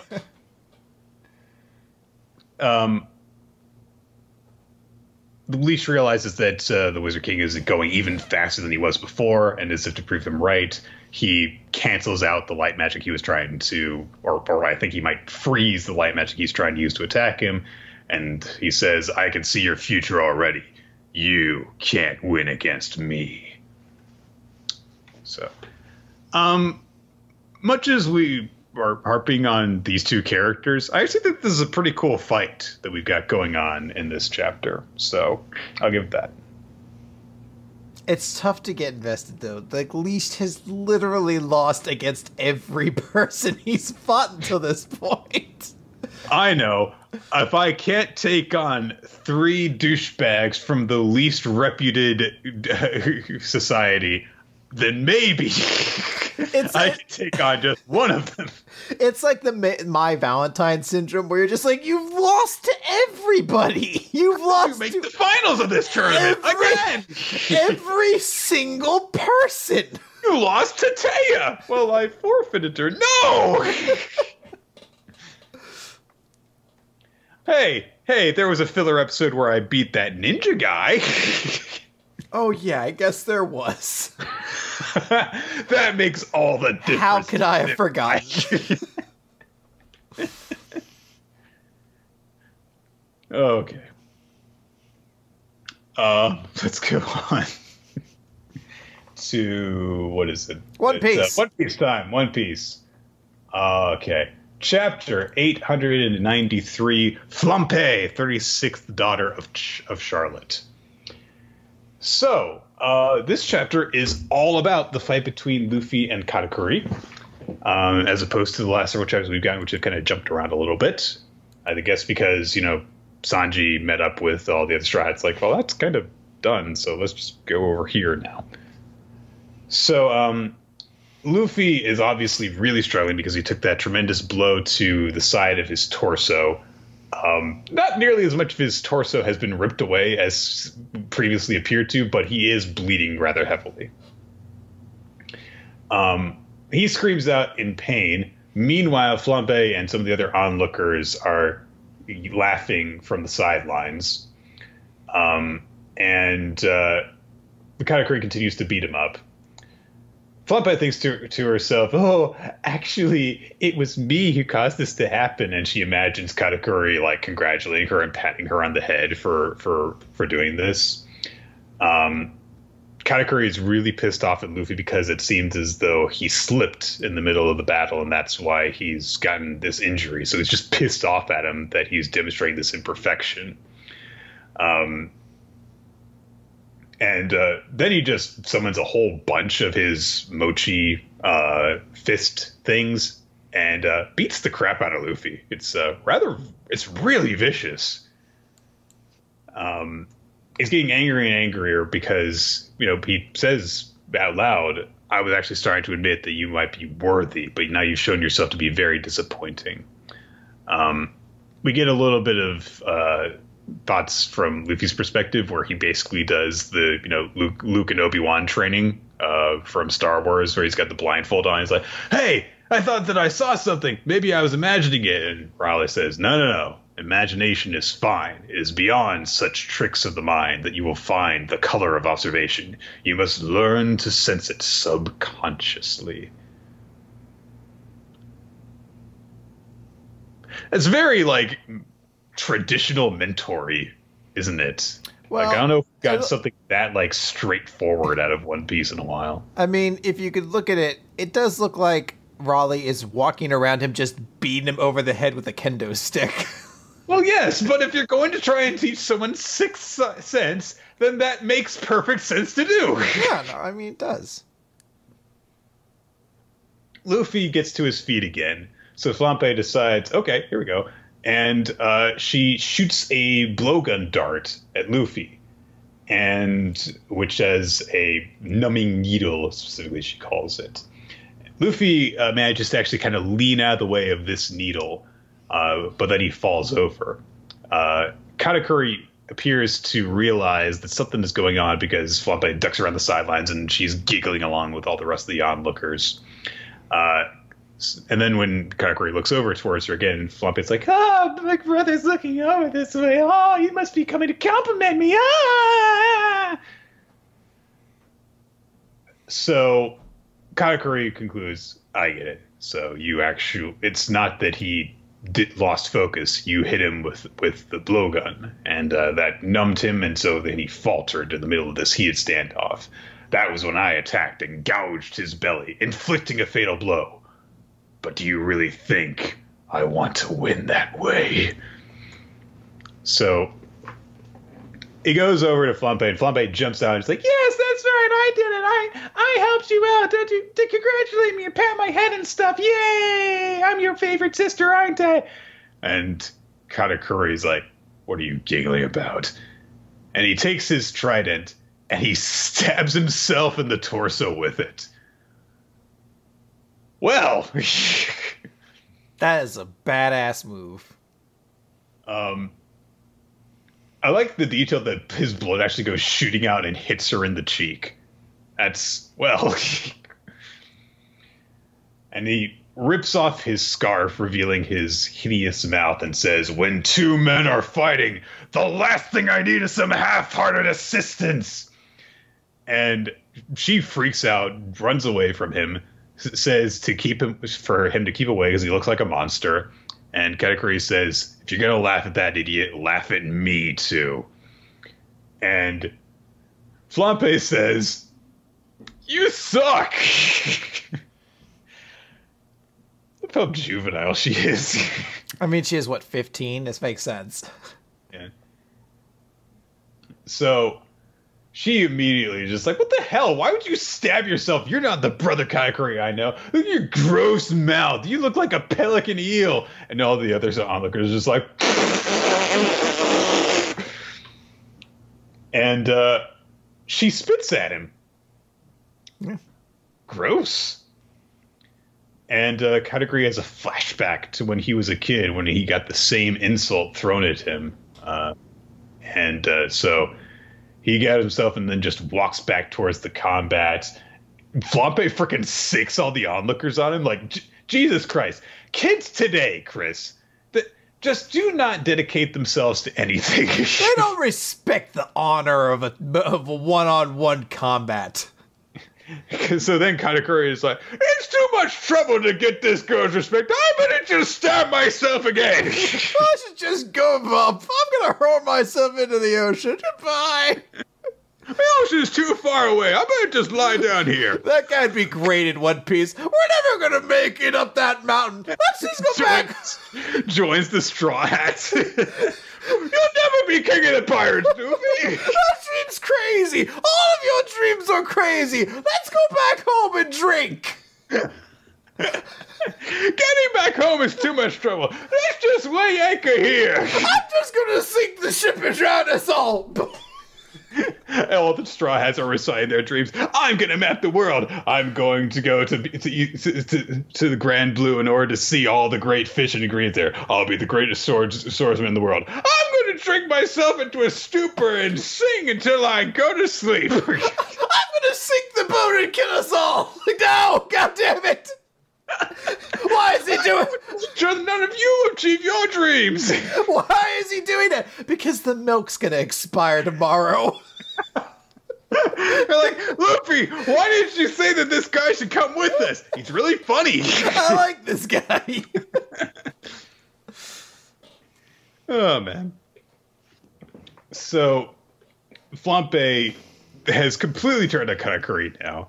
She said she has her followers take pictures of him as he's walking back to Luffy to continue their manly fight, and says, "We're going to send these pictures to every member of the fan club. How dare you splatter your filthy blood on me and threaten the most popular sibling of all? You're not my perfect brother. You're just a gross loser." Wow. They turn on him. Jesus Christ. Nick, Katakuri for Straw Hat. He needs to have people who really do care about him. And not just the image that he projects. People who care about him for the gross-mouthed badass that he is deep down. Mm-hmm. So Katakuri ignores them all and goes over to Luffy and says, "I'm sorry. I was sloppy and I failed to notice that tiny needle." But Luffy is just like, there's no such a thing as fighting dirty in a battle between pirates. It's my fault for not being able to dodge it. The Katakuri is like, "Oh, I've had enough of the peanut gallery." And Luffy's like, "Yeah, and they won't be able to stand after this anyway." And they both unleash, or rather, I think just Luffy might actually be doing it. He unleashes Supreme King Haki, and everyone just collapses. It's from both of them. I would not be surprised, but well, she says from the monkey too. So. Oh, okay, yeah. Well, I don't know. That could be. It could be she's surprised. I don't know. I think it could be either way. Anyhow, so Katakuri is like, "I no longer assume you are inferior to me," and he puts up his dukes, and Luffy's like, "That's great. I'm still gonna win." So this was a fucking awesome chapter. Oh, this is great. This shit is incredible. And now I really see why we've gotten all this focus on Katakuri in this fight, is so that we could have this big moment from him where he's forced to acknowledge Luffy after all they've been through, and now they're going to actually fight each other as equals. So good stuff. Yeah, this has been one of those those situations in One Piece that make it one of the best running shonen manga ever. It's been such a great fight. It's characterized Katakuri well over it, where we start off with very little kind of impression of him. Then we got this silly version of him we saw when he was like lounging around his house eating donuts. But then we get this super cool version that really fills the whole idea of like a badass kind of moment. Like this is like Zoro cutting himself early on when he fought Kabaji, because he's like, let's make this a handicap. Is this enough for you? Or when you had the Zoro again, because it's him doing like the I'll take on all of Luffy's pain, just all those moments of like just badass over the topness. Like Katakuri is fucking BAMF right now. Mm-hmm. Oh man. I think it's gonna be no surprise when I say it's like Katakuri MVP for this week. In fact, let's just get into that, because we're gonna discuss our favorites, because it's time to wrap up. Katakuri MVP, definitely. I might need a little second to actually gather my thoughts on the chapter, though. Yeah, MVP is Katakuri, and by that logic, too, One Piece was my chapter of the week. There's actually quite a few chapters of the week I thought were good candidates for it. I thought actually The Promised Neverland was another really good chapter this week. My Hero is intriguing.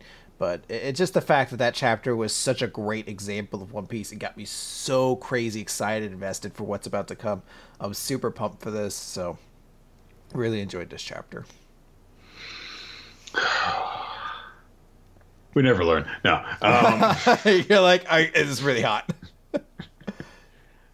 I am going to go with The Promised Neverland. I really like the revelations that we got from this week, and I really like the direction we seem to getting in. I like the hints of stuff that's coming in the future, and I'm just so glad that that kind of dull stretch that we got from the series a couple of months ago seems to be well and truly over with, because it's been consistently great recently. But I really like the way that the last couple of chapters have set things up for the future.